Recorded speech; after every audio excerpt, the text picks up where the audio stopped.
Hi friends, welcome to Salem varnas kitchen. இன்னைக்கு சேலம் வர்ணாஸ் கிச்சன்ல என்ன பார்க்க போறோம் அப்படின்னா மீல் மேக்கர் கோலா உருண்டை தான் பார்க்க போறோம். வாங்க வீடியோக்குள்ள போலாம். ஓகே, நாம இப்ப மிக்ஸி ஜார் வச்சுட்டோம். இதுக்கு நம்ம ஒரு துண்டு இஞ்சி போட்டுக்கலாம், 2 பச்சை மிளகாய் சேர்த்துக்கலாம், ஒரு 10 பல் பூண்டு சேர்த்துக்கலாம், 1 ஸ்பூன் சோம்பு போட்டுக்கலாம், 1 கைப்பிடி மல்லித்தலை போட்டுக்கலாம், அதே அளவு புதினா போட்டுக்கலாம், கொஞ்சமா கருவேப்பிலை போட்டுக்கலாம், 1 ஸ்பூன் காஷ்மீரி சில்லி பவுடர் போட்டுக்கலாம், ஒரு 2 ஸ்பூன் கரம் மசாலா போட்டுக்கலாம், ஒரு 2 ஸ்பூன் மல்லித்தூள் போட்டுக்கலாம். இது கூடவே நம்ம ஒரு 2 ஸ்பூன் கடலை மாவு போட்டுக்கலாம்.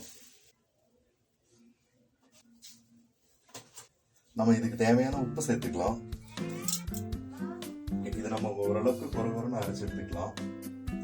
ஓகே, நம்ம இதை அரைச்சு எடுத்துட்டோம். இதை வேற ஒரு பாத்திரத்துக்கு நம்ம மாத்திக்கலாம். நம்ம அரைச்ச மசாலா வேற ஒரு பாத்திரத்துக்கு மாத்திட்டோம். இப்ப அதே மிக்ஸி ஜார் வச்சு மீல் மேக்கர் அதுல போட்டு அரைச்சிக்கலாம்.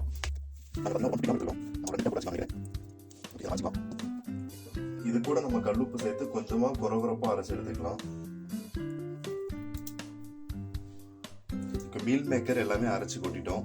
இப்ப இதுக்கு ஆனியன் போட்டுக்கலாம். ஆனியன் ஃப்ரை பண்ணி சேர்த்துக்கலாம், அப்பதான் நல்லா இருக்கும். ஓகே, நல்லா ஆயில் காஞ்சிருச்சு. இப்ப வெங்காயத்தை போட்டு பொரிச்சு எடுத்துக்கலாம்.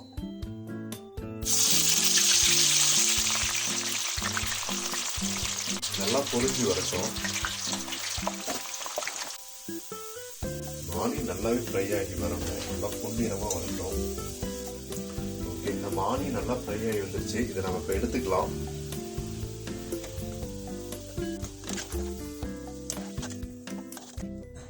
ஓகே, இதை வந்து மீக்கர்ல கொட்டிக்கலாம். நம்ம ஃப்ரை பண்ணி வச்ச ஃப்ரைட் ஆனியனே இதோட சேர்த்துக்கலாம்.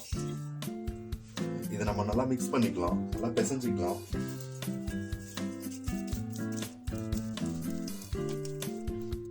ஓகே, நம்ம நல்லா மிக்ஸ் பண்ணிட்டோம். இதை நம்ம குட்டி குட்டி உருண்டையா பிடிச்சு வச்சுக்கலாம்.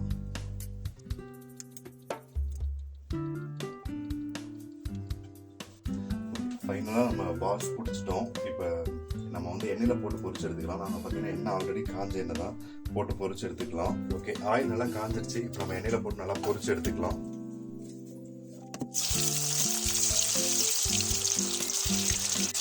ஒரு விதமான அனல்ல பொரிச்சு எடுத்துக்கலாம்.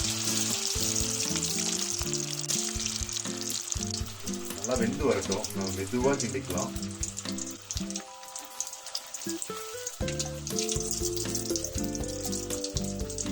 வெந்து வரட்டும். இங்க நம்ம மிதமான சூட்லயே வேக வச்சுக்கலாம். அதிகமா அனல் வச்சோம்னா தீஞ்சிரும். நம்ம மிதமான சூட்லயே வேக வச்சுக்கலாம்.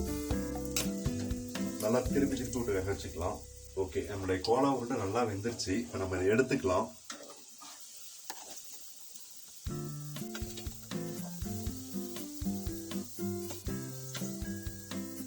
மிச்சம் இருக்கிற உருண்டையை ஒவ்வொன்றா போட்டு எடுத்துக்கலாம். ஒரு நிமிஷம் அனல் நல்லா வேகமா வச்சுட்டு எண்ணெய் நல்லா ஹீட் ஆனதுக்கு அப்புறம் மிச்சம் இருக்கிற உருண்டை போட்டு பொரிச்சு எடுத்துக்கலாம். ஓகே, நம்ம ஒரு நிமிஷம் நல்லா ஆயிடுச்சு. நல்லா எண்ணெய் சூடாயிடுச்சு. இப்ப மீதி இருக்கிற உருண்டையெல்லாம் போட்டு பொரிச்சு எடுத்துக்கலாம்.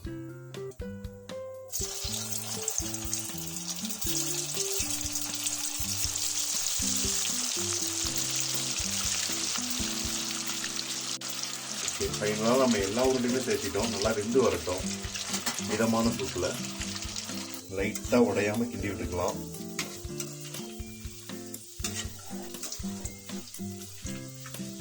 நல்லா வெந்து வரட்டும்.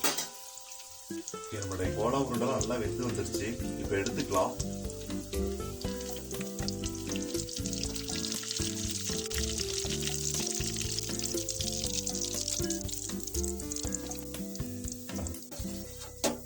நம்மளுடைய சுவையான கோலா உருண்டை தயாராயிடுச்சு. நீங்களும் ட்ரை பண்ணி பாருங்க. வாங்க சாப்பிடலாம்.